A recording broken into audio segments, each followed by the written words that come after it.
বন্ধুরা সকলে কেমন আছেন?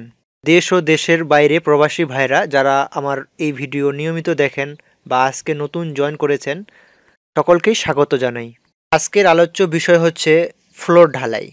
আসলে ফ্লোর ঢালাই করবেন আপনি রড দিয়ে ঢালাই করবেন, না ব্রিকের সোলিংয়ের উপরে ঢালাই করবেন, না পলিথিন শিট দিয়ে ঢালাই করবেন। সর্বোপরি থাকছে এই তিনটা দিয়ে ঢালাই করার পরেও আপনার ফ্লোর কেন ফেটে যাবে এবং সেখান থেকে প্রতিকার কী বা কোন বিষয়টার প্রতি আপনাকে অতি গুরুত্বের সাথে দেখতে হবে। আপনি এখন রড দিয়ে ঢালাই দেন না কেন, ব্রিকের উপরে ঢালাই সোলিং করে ঢালাই দেন না কেন, বা আপনি পলিথিনের উপরে ঢালাই দেন না কেন, কোন বিষয়টা আপনাকে অতি গুরুত্বের সাথে দেখতে হবে মালিক হয়ে।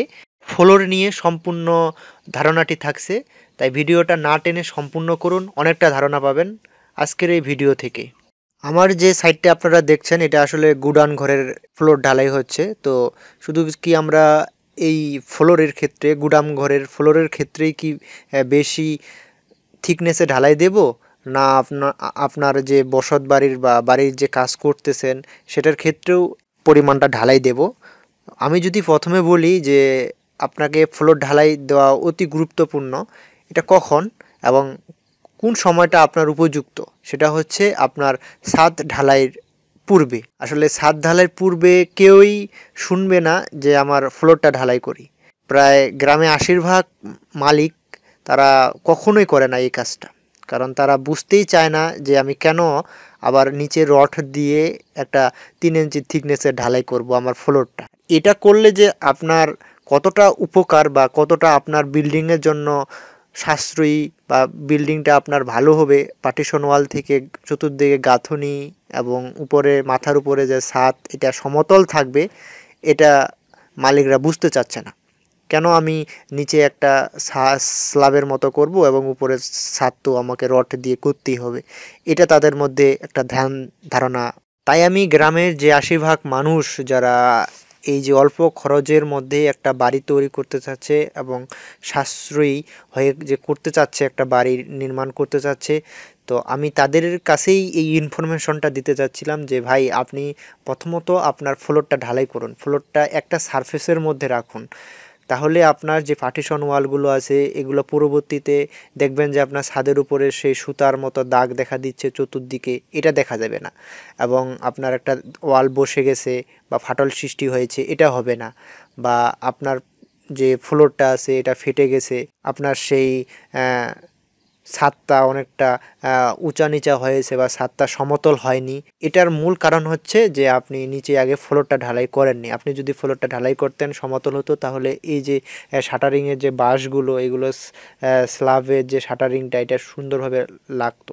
আর যখন আপনি ঢালাই দিচ্ছেন না তখন সেই বাঁশের নিচে কাঠ দিচ্ছে, ইট দিচ্ছে, তখন সেটা এই যে কৃত্রিম যে কংক্রিটটা সদ্য প্রস্তুতকৃত যে কংক্রিটের যে একটা ওজন, লেবারের যে ওজন, হ্যাঁ, তার ঢালাইয়ের সময় যে কম্প্রেকশন, এই যে কারণে তখন সেটা স্ল্যাবটা বসে যাচ্ছে বা বেশি ভারী কারণে সেটা বসে যাচ্ছে। এই যে যখন বসে যাচ্ছে তখন সেই জায়গাটাতে আপনার বেশি সিমেন্ট চলে যাচ্ছে ছাদের ক্ষেত্রে, হ্যাঁ, তখন সেই জায়গাটাতে আপনার বাঁকা দেখাচ্ছে বা সমান হচ্ছে না। এটা একটা মূল কারণ কেন আপনি রড দিয়ে ঢালাই করবেন।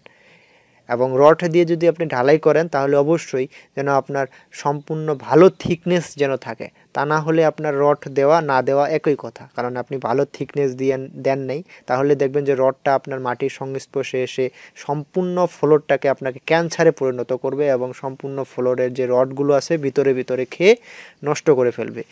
এটা একটা দিক, এটা আপনাকে অবশ্যই খেয়াল করতে হবে। এরপরে যদি আমরা আসি যে ব্রিক ফ্ল্যাট সোলিং, যেটাকে আমরা বলি যে ইটের সোলিং করলাম, আপনারা আমার ভিডিওতে দেখছেন, তো এরকমভাবে সোলিং করলাম, লক সিস্টেম করে সোলিং করলাম, দেন তারপরে আমরা পরিষ্কার করব, ভালোভাবে পরিষ্কার করে সেখানে আমরা 3 ইঞ্চি থিকনেসে ঢালাই দেব।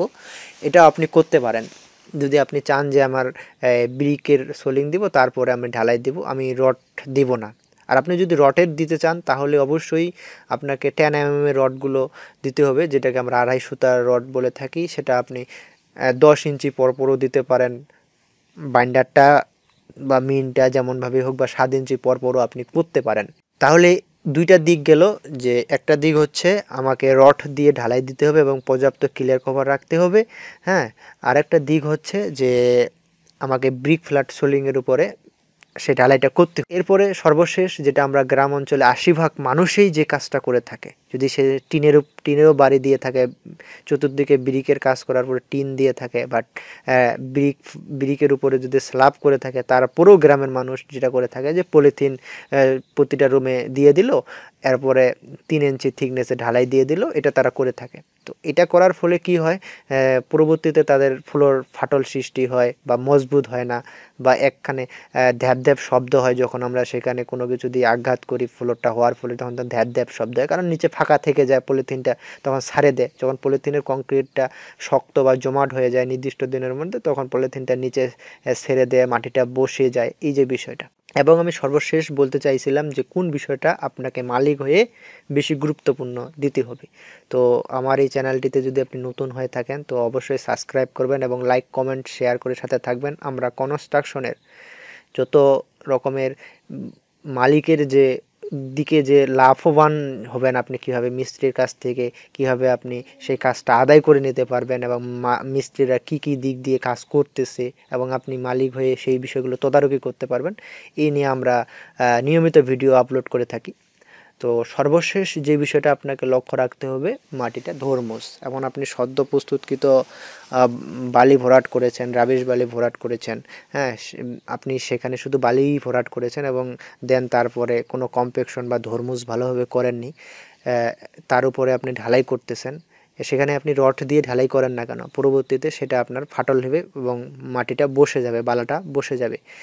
কিন্তু আপনি বালিও ভরাট করেছেন বা আপনি সবই করেছেন, কিন্তু ভালোভাবে ধর্মুচও করেছেন, কিন্তু ভালোভাবে আপনি পানি খাওয়াননি।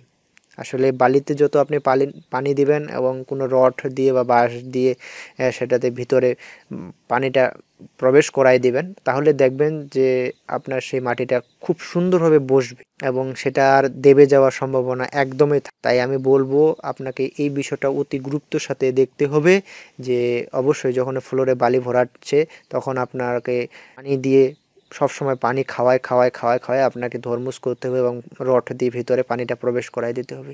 এখন আপনি যদি ভাবেন যে আমি বালি ভরাট করে দিয়ে দিলাম, ভালোভাবে বালি ভরাট করে দিলাম, ধর্মুস করলাম, দেন তারপর আমি সেই ফ্লোরটা করব, তাহলে দেখবেন যে পরবর্তীতে এই সমস্যাগুলো চলে আসবে। তো আজকের এই যে বিষয়টা যদি আপনার ভালো লাগে থাকে তাকে অবশ্যই লাইক কমেন্ট শেয়ার করবেন এবং পরবর্তী ভিডিও দেখার জন্য নিমন্ত্রণ রইল। ধন্যবাদ সবাইকে।